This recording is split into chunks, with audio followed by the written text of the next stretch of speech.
నిరుద్యోగ ధర్నా చేస్తున్నారు, మహాధర్నా చేస్తున్నారు కదా. అయితే గవర్నమెంట్ ప్రభుత్వం ఏమంటుందంటే ఆల్రెడీ మేము 70,000 ఉద్యోగాలు భర్తీ చేసినాం, ఇంకా భర్తీ చేస్తాం, దగ్గరలోనే జాబ్ క్యాలెండర్ రిలీజ్ చేస్తాము. దానికి కొంచెం లేట్ అవుతుంది, ఎందుకంటే టీజీపీఎస్ని ప్రక్షాళన చేయాలి, కొన్ని ఇబ్బందులు ఉన్నాయి, అందుకోసం ఆగుతున్నాం తప్ప 100% చేస్తాము అని అంటున్నారు. మీరు అలా ప్రభుత్వం చెప్పినా కూడా మీరు ఈ ధర్నా చేయడం గల కారణం ఏందన్నా?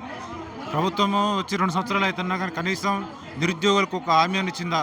ఏదైతే రాహుల్ గాంధీ కానీ వచ్చి చిక్కడపల్లి లైబ్రరీకి వచ్చి ఏదైతే ఇచ్చిన హామీని ఈ కాంగ్రెస్ ప్రభుత్వం అమలు చేసేటటువంటి హామీ ఇచ్చిందా? మొన్న శ్రీధర్బాబు పోతున్నప్పుడు నిరుద్యోగులు అడిగితే మీరు అది కాదు ఇది అని చెప్పేసి ఒక మాట మాట్లాడండి.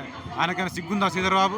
గత రెండేళ్ల క్రితం ఒక నిరుద్యోగి, రాజకీయ నిరుద్యోగి అయితే ఇదే నిరుద్యోగులు నిన్ను ఎమ్మెల్యేని చేసి ఇప్పుడు మంత్రిని చేస్తే నువ్వు నిరుద్యోగుల పట్ల అసభ్యంగా ప్రవర్తించిన శ్రీధర్బాబును తక్షణమే క్షమాపణ చెప్పాలి.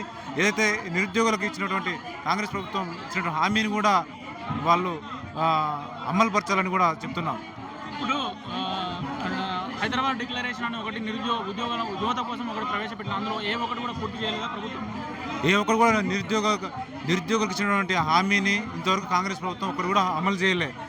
ఏదైతే 4,000 ఇస్తా అన్నది, ఇంకోటి మహిళా విద్యార్థులకు స్కూటీలు ఇస్తా అన్నారు, 2 లక్షల భర్తీ అన్నారు, ఏది ఇంతవరకు కూడా అమరవీరుల కుటుంబాలకు అన్నారు.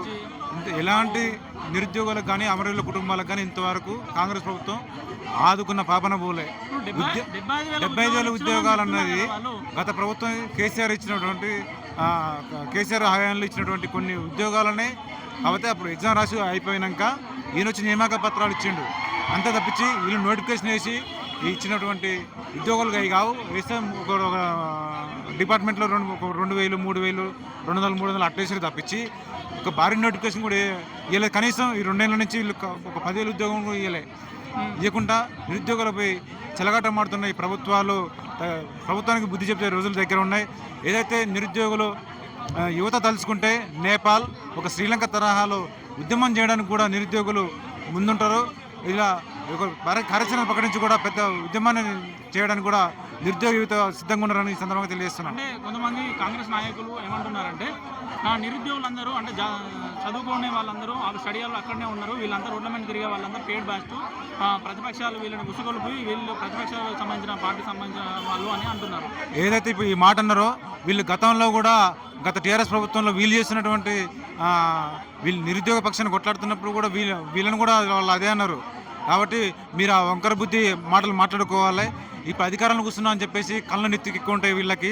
మీ నెత్తి ఎక్కిన కళ్ళను కింద దించడానికి కూడా యువత ముందుకు వస్తుంది. జిహెచ్ఎంసీ ఎన్నికలను నువ్వు ఎట్లా గెలుస్తావు నీ సంగతి చూస్తామని చెప్పి ఈ సందర్భంగా తెలియజేస్తున్నాం. మీరు ఫైనల్గా గవర్నమెంట్ మీరు వేదికగా ఏం చెప్పగలరు? జిహెచ్ఎంసీ ఎన్నికల ముందు 70,000 పైగా ఉద్యోగాలు వేస్తేనే ఏం లేదు, లేకపోతే ప్రతి డివిజన్లో ప్రతి కార్పొరేషన్ పరిధిలో నిరుద్యోగులుగా అన్ని కార్పొరేషన్లలో నిరుద్యోగులు తిరిగి కాంగ్రెస్ పార్టీని ఓడించడానికి సిద్ధంగా ఉన్నారని సందర్భంగా తెలియజేస్తున్నాం.